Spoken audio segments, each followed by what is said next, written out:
any minute now. Oh, grommet. Yay! And let's just get the Yolanda in as well.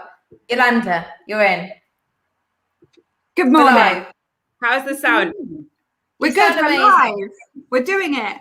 We're live. So I think a quick 10 seconds each to do a quick introduction, so everyone who's listening live or on replay knows who you are, and then we're going to get cracking with our topic today: old school marketing, old school versus new school marketing. Yeah, come on. So Laura, let's start with you. Okay, good morning everybody. I'm Laura Perkes. I'm a publicist and I work with disruptive brands and entrepreneurs who are looking to go beyond social media and get more of their ideal clients into their business. Debbie. Come on then. I'm Debbie. I am a business coach. I'm Digital Woman of the Year. I'm keeping hold of that crown for as long as possible. And I work with solo entrepreneurs, helping them grow their business through better marketing and mindset. Oh, that sounds so polished. Come on. It does. I was really Janine. More than 10 seconds, though. More than 10 seconds. 10 seconds. Deduct points. I'm Janine Coombes, and I help small service-based businesses package up their services into irresistible packets of wonderfulness, which are compelling offers that are easier to sell, and they want to shout from the rooftops. What are they shouting? They're shouting, "I'm so proud of what I've got to offer that I want you to buy it now." Oh, amazing. How do I follow that? Goodness me. Yeah, I'm Yolanda Sissing. I'm the founder of Pink Leaf Social. I work with purpose-driven businesses to help them share the unique brand story. I want to make sure that people's businesses are my purpose. So that's what I do. And I'm Emmy. I am a serial entrepreneur, been on Dragon's Den, and I help seed-funded businesses or businesses with funding to scale and grow to the next level. I just realised I chopped my head off then, so I'm going to move my computer. And today we are going to talk about, well, this was Yolanda's idea, and I think it's a great one: old school marketing versus new school marketing. So let's start with Janine. What does that mean to you, Janine? You know what it means to me. To me, my interpretation when people say old school marketing, in fact, let's take it back a step. I think when people talk about marketing, what they mean is marketing communications, like how you are translating your brand and your offers and whatever, and what you want to say and what you want to put out in the world, how you're translating that into messages. So when people say marketing, they mean advertising and blogging and social media and PR and old school would be like news, print advertising and broadcast advertising and TV advertising and maybe even email marketing. Like when I started marketing, email was around. I mean, I'm not that old. But I was traditional marketing, and our main things were our businesses promoted themselves on TV, in print, in stores, and email. So I think new versus old, it's just different channels. You know, it's way more social media and online now. You know, the advertising hasn't gone away. It's completely peripheral. Can't say it. I knew that was just for Friday morning. Proliferated. I didn't. Do you have an actual word, Janine, or did you make that up? It's certainly a word, and it's a word. I did just pronounce it correctly, I think. Proliferated. Amazing. You can also learn some new words on the Friday marketing show as well. Cool. And Yolanda, what do you think about this topic? Because you were the one that suggested it, and what a great suggestion it was. I mean, I might be slightly biased because my business exists for social media, so but I completely agree with Janine. It's all encompassing. And I was having a think about this yesterday because my HelloFresh box arrived, and in my HelloFresh box of deliveries were all these little pamphlets of vouchers and other businesses that you can support. And I thought, isn't it a lovely little combination of old school versus new school marketing? Because I use my app to place my order, and I saw their ad on TV. And so now I've got my box, and I've got a traditional form of marketing, which is leafleting. if those leaflets had just been popped through my door, I don't know if I would have actually looked at them. So it got me kind of thinking about how you embrace some of the more traditional or old school forms of marketing and marry them into the new world, which is social. And I think I completely agree with you about advertising being more prolific now. And I think that's probably also because we've been stuck indoors for 18 months. And so all we've had time to do is just look at ads and consume every possible social media channel out there. So, and also, yeah, obviously online and watching TV. So I think the nature of the way things are going to be going will change now as people start to leave their homes. So it'll be interesting to see what effect that has on how people, again, sort of consume marketing. I don't think it will have a massive difference, but I think just how brands will embrace it. So yeah, I'm a little bit biased because I'm all for social media. That's what I do. But by the same token, I think they all work side by side and hand in hand. So yeah. We know there's got to be multiple touch points, haven't there? Like, someone has to know, like, and trust you to buy your products or service. There's got to be multiple touch points. And when I was doing my mini MBA in marketing, Mark Ritson, who's this kind of marketing god, he was sharing all this research that showed you'll get much better effectiveness by planning and buying media across multiple channels. And actually something like, Facebook ads in collaboration with PR or TV is just so much better than spending all your money on Facebook ads, for example. So it's definitely about having a mix, isn't it? What do you think, Laura, about the new school versus old school? Yeah, I think just to echo what Janine and Yolanda have both said is marketing is almost kind of the tactic. It's the way that you spread your message with your audience. It's figuring out where that audience is as to where you should then kind of focus your attention and your money. And as Janine said, when I first started in PR, it was traditionally print, TV and radio. Like online wasn't even, it was around, but it was considered like the poor relation to print. Whereas now we've had the explosion of social media. We've got TikTok, we've got influencer marketing. We've just got all these other elements now that we can layer on top of each other to really make an impact on our ideal clients. And one thing that I've noticed recently is like the re-emergence of QR codes. Like, I'm sure I haven't seen a QR code probably for about 10 years. But now, in restaurants, we're having to use them to order food and drinks. And a few weeks ago, we received a letter in the post. And it was actually from one of our neighbours. And I was like, oh my God, like someone's actually using really traditional marketing techniques. But he included a QR code on the letter. And I was like, oh my God, this is a perfect example of kind of new school and old school marketing tactics. And it really worked. And I just think, like you just said, Emmy, you just kind of need to see what fits your business to get in front of your ideal clients, whether it's old or new. If it works, it works. Just to say, Ella, we can see your comments, so feel free to comment away, and we love getting comments and we love people interacting with us. It makes it way more fun for us, even though we do have loads of fun, just the five of us. Debbie, we're just in a black box chatting. We're in a black box. We've managed to squeeze 5 people in, and I don't know how many more we could squeeze in. We could probably get 9, I reckon, if we were to really go for it. But 5 is good. Debbie, what do you think? Yeah, I think like everybody's kind of said very sensible things. And I think it is about, I think the thing with social media and that's kind of come onto the, it's kind of exploded marketing, is that we need to remember that it's not the only form of marketing and actually embrace all the other things. And like you said, Yolanda, I've had HelloFresh as well. And you get this little booklet. And the reason you pay attention to those codes is because you trust HelloFresh.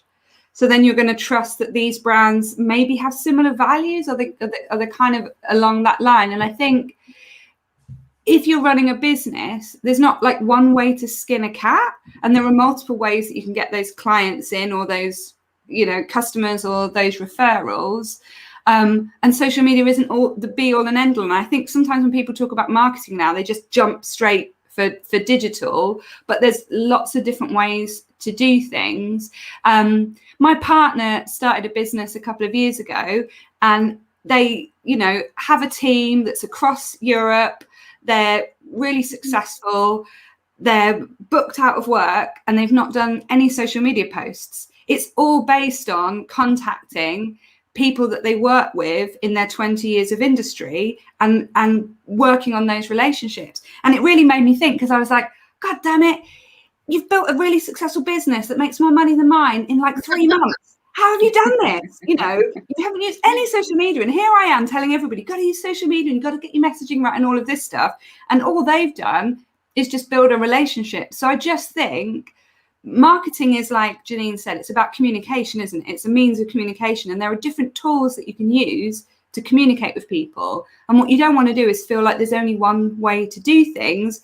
And yeah, as Yolanda and Laura said, actually you can mash up old and new and play around with it and see what works. And it's really interesting that you talked about QR codes, because I was working with a client yesterday who runs a like bricks and mortar retail store, and they're going to have QR codes alongside some of their products that their customers can kind of, you know, buzz up onto their phone or whatever, I don't know the lingo of it, and then read like which person who works in that retail store loves this particular product and why they love it, and kind of use QR codes to tell the story of those individual products and make that retail experience really interactive. And it's like, yeah, it's because we've all got to sign into this NHS app now, so we're all just really used to QR coding stuff. So changes are always happening, aren't they? And we've got to stay on our toes. You know, what's the new thing? Yeah, but also let's not forget the basics. I mean, that is the old school marketing, isn't it? Which is to just, you know, think about you. We all have limited time, energy, money. We can't just market to everyone. So we've got to think about who are the audience segments we're going after, who are we targeting, what's our positioning, what sets us apart from everyone out there, because, you know, there's so many people doing similar things and selling similar products that we need to be clear on that differentiation. And then to have that kind of strategy to then think about, well, where are these people? Because, you know, if your audience isn't on TikTok, then it's pointless you being on TikTok. Or if they're not on LinkedIn, then don't go on LinkedIn. Or if they, you know, you need to be where they're at. And I think those are the sort of the fundamentals. And we can get really excited about Clubhouse or about whatever new shiny object it is that, you know, everyone's saying, oh, you must do this. I mean, I remember at the start of Clubhouse, everyone was like, you know, and I was on there quite a bit testing it out, because obviously that I do growth, I need to know what's going on. But people sort of saying, I'm just going to spend all day every day on Clubhouse. I don't think there's anything better I can do for my business at the moment. You know, getting so much traction. And then I think my husband was saying this morning, they've got like a tiny percentage of the initial users that they had. And so, you know, it's really thinking, isn't it, about where are your audience, where are they consuming? If they're on Clubhouse, then great. But if they're not, then that's not a good use of your time. Yeah, I think, you know, the power of the changes that we're seeing in marketing as well is that I think you're talking about the like, know, and trust factor. And Debbie, you were saying about people buying from brands that they trust. I think what social media has been able to do, and perhaps Clubhouse to some extent, is to build that trust factor a bit faster. You know, you feel like you can get in touch with the brand and somebody will respond to you about something, and, you know, you can tweet this and you can DM someone or an influencer, for instance, to kind of get their feedback on a particular product. So I think that's been really good in terms of building that connection and those lines of communication with the customers. And I think one of the things that I've seen some of the bigger brands do successfully is incorporate a lot of what they've seen on social media as part of their sort of user-generated content when they're planning their marketing, which has been great, because again, you see yourself in the people that appear in the marketing on the billboards or on television, which I thought has been done, you know, really, really well. So I think Clubhouse is fantastic because it's, again, taken you right to the source and you're listening into those real life conversations, but you can't rely on one avenue to build your brand and your business, because things change so quickly. Did you hear? Ella's saying that Spotify just launched their Clubhouse version yesterday, which yes, they did. Totally out of the blue, didn't it? So and I think test that out.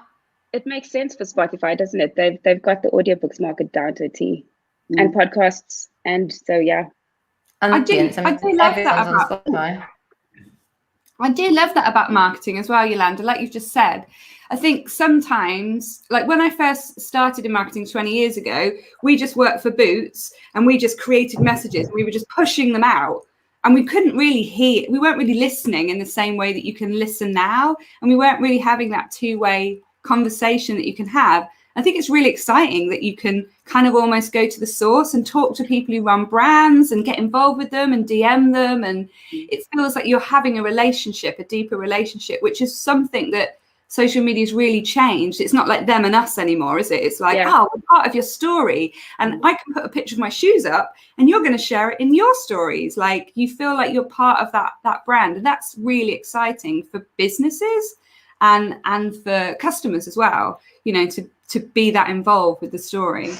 Yeah, it's the real, that is something, I think we can say that is something new with the marketing channels, that the new thing, the social media, it is two-way, whereas before the channels for two-way communication were limited. I mean, you can get people, you could have like an ad with a number on it and ask people for feedback, but really that would be a direct response and you'd be asking them to buy. Whereas now, big businesses and small businesses can even have Facebook groups where they have all of their ideal customers, and then they just put out question and then they go, oh, that's interesting, I'll work that into my messaging immediately. You can rewrite the sales page, you know, in 2 seconds, and just have that feedback loop going the whole time. Whereas in the olden days, it was, I suppose, it was more sales personnel on the ground speaking to the customer and then having to feed it back, or people on the phones listening to customer complaints or customer service and then having to feed it back. And in my experience, in big organizations in particular, bigger organizations, you know, it's like Chinese whispers. It's sort of things get lost in translation and you really don't hear the voice of the customer unless you actually go to the contact centers, which is what I used to do. Part of my job was go to the contact centers and actually listen. It's like, oh, okay, that's what people really care about. But social media, it's like, oh, just log on to my Facebook group. Oh, okay. They're really I didn't realize that. It's so interesting, isn't it? So when I started my agency, which was, I don't know what, probably 15 years ago now, Facebook didn't exist. So like we were running a digital agency and we weren't doing Facebook ads, which now is like a critical part of customer acquisition. So Facebook and Instagram ads, because of the data, because of the fact that everyone's on Facebook and Instagram, and the targeting capabilities and the retargeting capabilities, you know, that's like a core part of most marketing plans that I'll put together for a client. But like at the time, Facebook didn't even exist. It's just totally bonkers to think that, like, you know, we were doing really old school digital, you know, we were like buying display ads on the sun.co.uk and we were doing advertorials on the sun.co.uk and we were doing affiliate marketing. But at that time, affiliate marketing was already sort of quite dodgy because, you know, people were intercepting traffic and it was just so much more backward, and, you know, the tracking and everything that, and now, you know, the way that you can track everything that you're doing, attribute media to, you know, to the conversions. And it's quite incredible the way that things have developed and the use of data, you know, the fact that you can upload your audience to Facebook and then go and, you know, retarget them and find lookalike audiences and all that kind of stuff. I mean, that is quite amazing. And I think another thing we shouldn't forget about is, like, in the olden days, you spend a lot of money on a TV ad, and difficult to kind of test its effectiveness and difficult to test the messaging and things like that. But you can do that now on Facebook. You could basically, you know, test your creative on Facebook, test multiple different messages, multiple different images, multiple different videos and creative. And then the one that works can become your TV ad. And with TV, you know, you're spending a lot more money before you can start getting results and feedback to understand what works. And I think as well, what is great about social media and how brands and their customers can interact is when you're kind of small business owners or solopreneurs like we are, is you actually get to validate your offer before even putting it together, purely by putting out a post on social media and seeing what the interest is, seeing what the response is. So it's almost making our lives easier as kind of online business owners, solopreneurs, to really get to the nitty-gritty of what our audience needs so that we can then help to kind of plug that gap and really help to kind of boost their business too. Yeah, you know, like the olden days when you sort of had those people that did the sort of customer research surveys, and it would take I love it. You keep ages. saying the olden days. I know. Yeah. I'm enjoying What is that the a lot. olden days? I mean, like, I'm 43 and I still think I'm 20. So Yeah, what is the same. olden days? But I'm kind of thinking like now it's so easy to do sort of surveys and get data, and it's just so much easier, isn't it? Like whereas I don't know, maybe 10, 15 years ago, there's like research agencies that were going and sort of manually doing these things, which was sort of quite involved.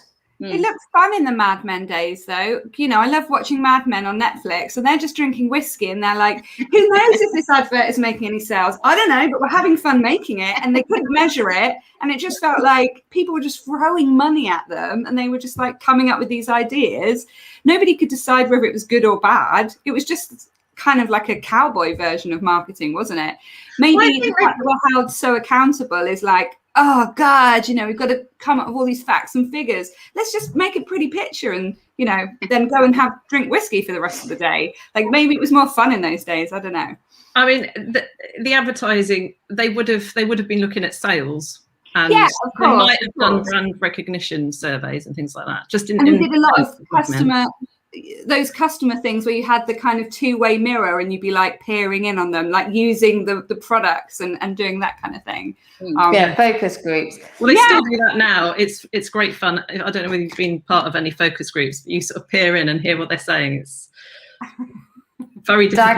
Dagger in the heart when they're saying that your marketing campaign is terrible or that your product is a pile of absolute crap.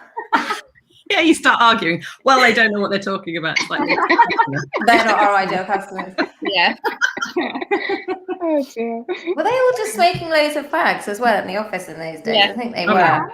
Just sit at your desk and have loads of cigarettes and, have lots of them. I think part of it is like we've touched upon is that you can like make up a message, you can run with it really quickly.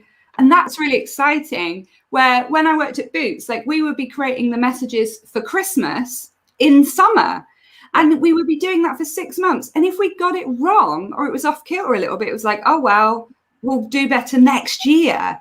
There was no way to kind of test out if your marketing if those messages made any sense to people or if they resonated with them or if they made them act in any way. So I think the immediacy of social media means that you can be a lot more creative, which is exciting. I think there's also something probably a bit more, I won't say permanent because it isn't exactly permanent, but I think one of the things that I do like about traditional marketing is that you're kind of like that niggling reminder in people's ears. Like you see a billboard and then you stop at the bus stop and you see another image and then you turn on the radio and it's there again. And so you can't actually, I think it's a great way for you to be able to pitch to audiences that wouldn't be able to find you on social media. One of the other stumbling blocks, I shouldn't be saying this because it's my business, with social media is that unless you're doing paid advertising on those platforms, it's going to be hard for people to find your brand unless they have some immediate connection with your with what you're selling. Whereas I think with traditional marketing, you've got these intervals where you're constantly reminded to, either phone your estate agent to get an evaluation or whatever the case may be, So I think that's really good. And I think, as we were saying before, we should be able to understand who our audience is first, and then, target those locations, those households, those demographics, so that it hits the people in the right way, so they do end up, clicking on the website or going into the QR code to convert into sales. Yeah, and I really liked what you were just saying, Yolanda, because, we know with social media, it's a scroll hole. Something really has to stand out and grab our attention to pay attention. Whereas if you see a billboard, you're in front of it until your bus arrives or your tube arrives. Or you're reading a magazine, you're having to physically turn the page. So for those extra few seconds it takes you to turn the page, the information's going in regardless of whether or not you're fully paying attention. So I think that's why a mixture of kind of old school and new school works, because while we're scrolling, the information's kind of going in, but it's not kind of being captured until you maybe see something that's more, I don't really know what word I'm thinking of. It's too early. But I know what you mean. You out your pajamas though this morning, so that's good. No. I haven't been at my PJs for a while. See, now we're not on Clubhouse, I can't get away with it. Exactly. Now we're not on Clubhouse, you've got to get dressed. So Jane is saying, do we think on social media there are too many ads, that you don't pay attention to them? Personally, she sees so many in her newsfeed, she's starting to become blind to them. Is this a worry for social media going forward? There are a lot of ads, aren't there, on Instagram? I find that there's a lot. Answer this one, Miss. Janine's got a hand up, Miss. Yeah, you have to put your hand up, Janine. I think that, first of all, you'd be surprised if the right ad is served to you with the right, catchy first line. You will be surprised it will stand out to you. And my second thought on this is that social media platform owners are making money from ads, and at any point, if they stop working, they will have like a summit to sort it out, and they will serve them less, or they will serve them more, or they will change the shape of them, or they will make them 3D, or they will do something so that they will work. So I just think they're working. I mean, I know so many people who use them. There's a reason, because they are working, and you may feel like you're scrolling past, but one day you'll see something. You might even be buying from them and you can't remember, but I tend to scroll past, but I recently bought a couple of things, like packages of templates or something on social media, which was just purely down to an ad. And I'd never even, I would also say, if you're served an ad from somebody you're more likely to notice it. But I bought something recently from somebody I'd never heard of before, and it was just a Facebook ad. And I was like, ooh, that sounds nice. Ooh, that's only £50. You need to go, Debbie, don't you? Debbie's desperately trying to say, I need to go, let me go. She's got another engagement. Bye, Debbie. Bye, Debbie. Bye. So, Janine, it's really interesting, but I find that I just buy a lot of crap off Instagram, and I like it arrives, and it's like, oh my god, it doesn't look anything like it did in the ad, and it doesn't work. Do you have that? I'm like a marketer's dream. My husband says I just buy literally everything. I'm like, oh, that looks amazing. Bought like some. Let me. I'm constantly looking at. And then I buy these apps that look really good, and then actually in real life, they don't actually work. They just created some amazing imagery. So, but I do have clients that sell stuff on social media, on Facebook ads, and their products are amazing. So I'm not saying that everything that you buy on there doesn't work. I'm just saying there is some. Maybe they just know that I buy anything, and they just sort of tagged me as like, sell it to Emmy, she'll buy it. Yeah, I think the thing is, as you were saying, Janine, that the ads, I think if you're really clever about the way that you present the ads, that you could use it either as some sort of like engagement tool, which is very inviting. So I like those sort of things. People asking me questions, I will stop and go, oh, that sounds interesting, versus being sold just a product. So I've been a sucker because I've got 2 different social media profiles. One is for like my kids and stuff. I'm always buying things on that social media profile versus my business one, because my business one, I'm like, oh, I kind of know this stuff already. I don't really need to go and buy it. But kids tickets, shoes, clothes, theater. I bought a theater ticket the other day. They do work. It's a little bit annoying because the data is so powerful, as you were saying, that they pulling together all this information to understand what it is that you value. And so, yeah. If you don't open it, they'll keep sending it to you. That's all you do. The thing is as well, when it's online, it's so easy to buy. Like, you don't have to leave the house. Sometimes you don't even have to go to your purse and get your credit card out. You just link it with PayPal. And all of a sudden you've spent loads of money, and you're like, wow, I haven't even moved. So it's scary, but it's also mind-blowing how easy it is these days. Yeah, they make it easy, don't they? That's like what Janine was saying. The platforms make it easy, and obviously we're not paying to use the platform, so we're paying with our data, which is massively, massively valuable. And it's amazing, isn't it? I was sort of playing around in the back end of Facebook Business Manager, Ads Manager the other day, and the sort of the targeting that you can do, and all the audiences that you can build, and all the different ways that you can upload your existing customers and create lookalikes and stuff like that. It's really quite incredible. That you can be that targeted. But I suppose the only thing is with social media, which is different, is like or something like Google with PPC, with Google paid ads, there's often intent there. So like if someone's searching, they actually want to buy something. Whereas on Facebook, they're not, they're more in like a social media mode, but it still works, doesn't it? We're still shown things and we buy them. But yeah, I mean, there was some really interesting stats that Mark Ritson was showing all about TV and like how TV still is huge. And, you know, Janine, you'll know this, and the coverage that it gets and the audience, if you want to scale your business, there's going to be a point that you have to do, top of funnel, brand awareness, PR, TV to help the online conversions work better, isn't there, Laura, Janine? Yeah, I mean, much bigger than, really big businesses. Yeah, I saw a talk from Mark Ritson a while ago, and I'm going to get the numbers wrong, but he said something like he works with really big businesses on their brands, and they only bother with a brand strategy when they hit TV, presumably when they hit 50 million turnover, something like that. Wow. That's easy. It is interesting. Now, listen, ladies, it's gone 10 o'clock. We need to close down the Friday marketing show. What? Yeah. I'll be told off. Yeah, exactly. We're taking a break for an ad.